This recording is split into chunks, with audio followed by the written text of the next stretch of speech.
Welcome back to 2020 WTFL. We're here with the post-draft recap and prediction show. Matt, Linda, we got Joey over here as well. And we're just going to run through some things, who we like, who we don't like, and what we think is going to happen this year.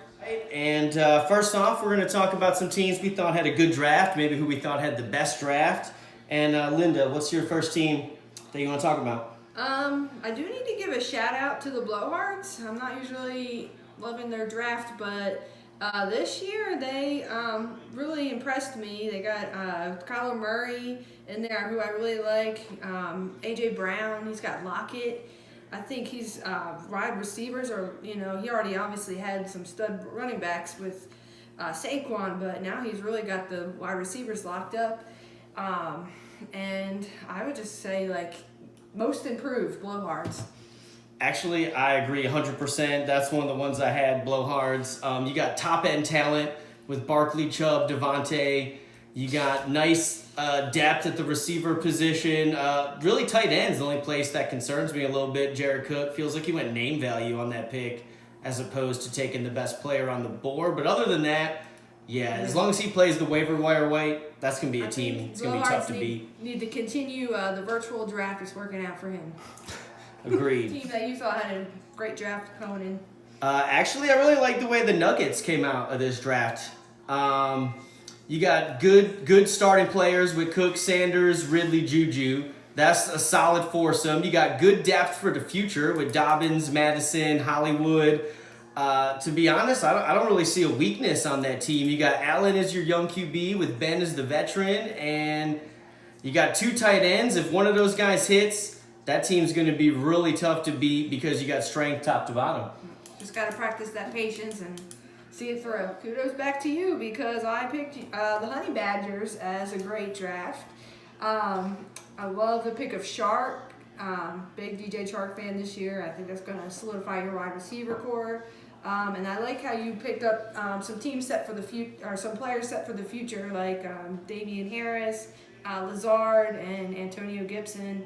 They're a little risky, but I think one of them has to hit and help you in the future. That was basically my entire strategy this year. I wasn't looking to draft Marvin Jones. I was looking to draft the next guy that could become a keeper. And to be honest, I really wanted Hollywood in the third. That one really hurt that you sniped him ahead of me. But still glad the way things turned out. And then finally, I'd be remiss if I didn't mention the Maulers. They had so many extra early picks. It was impossible for them to come out of this draft without their team looking good. I don't feel like they have the top end talent, elite level at the peak of their roster. But as far as depth, I don't think that you can beat a running back core of Gurley, Gordon, Bell, Hunt, just based on talent alone. If two of those guys hit, that's going to be formidable. And then the wide receiver core, Beckham, Allen, Diggs, Gallup, Cooks. Once again, based on pure talent, I don't see anybody that has a higher ceiling than those guys, although maybe the floor isn't necessarily there. All right, next up, we're going to talk about some teams that we had some question marks in the draft. Some of them were situation-based. Some of them were just poor decision-making. And we're going to break that all down for you. Linda, who you got? The Killer Bees, although I think they're a good team, I do worry about their wide receiver depth. They really neglected on that, and I think it's going to come back to bite them.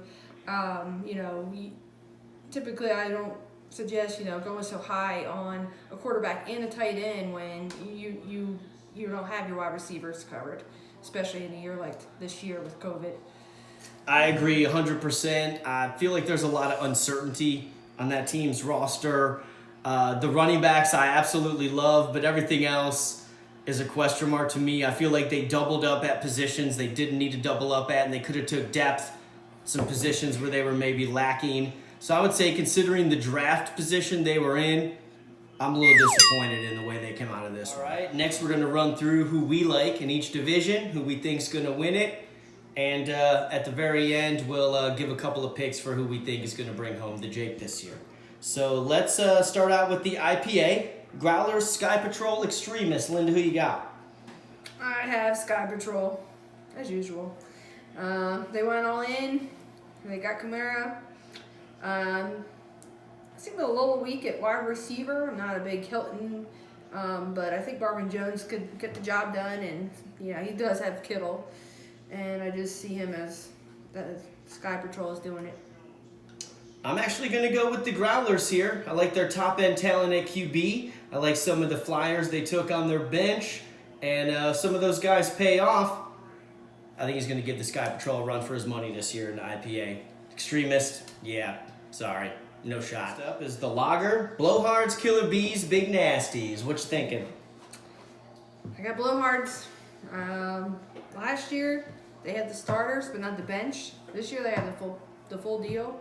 As I mentioned before, I think that they had a great draft, and their team just looks dominant.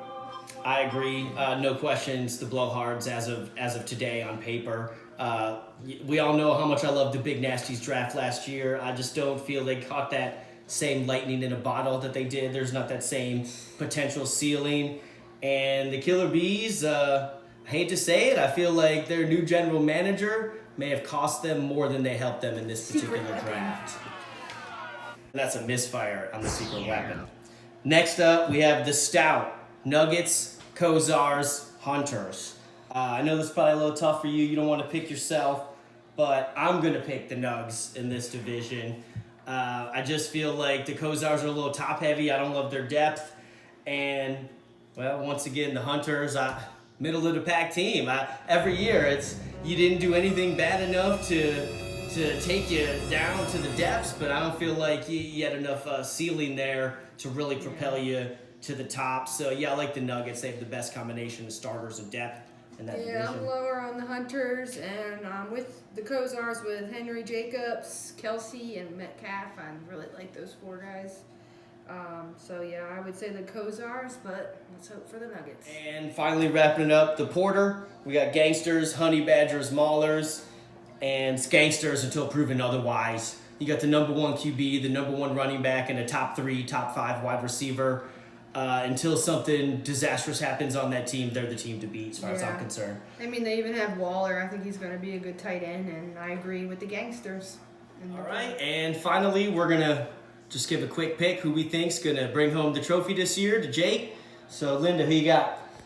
I have the Blowhards. On paper, their team looks the best to me, and I've already commented enough on them, and I think they can do it. It's never the obvious team. I'm going to go with the Nuggets. Nice. If we're basing this on the draft, I would have the Blowhards. Yesterday, I thought the Sky Patrol because of the way the general manager can play his season, but I'm going to go with the Gangsters until proven otherwise. As much as I hate to admit it, the Maulers. They had too many draft picks. They're too deep, and I hate it. I hate this pick. Maulers, 2020 The champions. Maulers.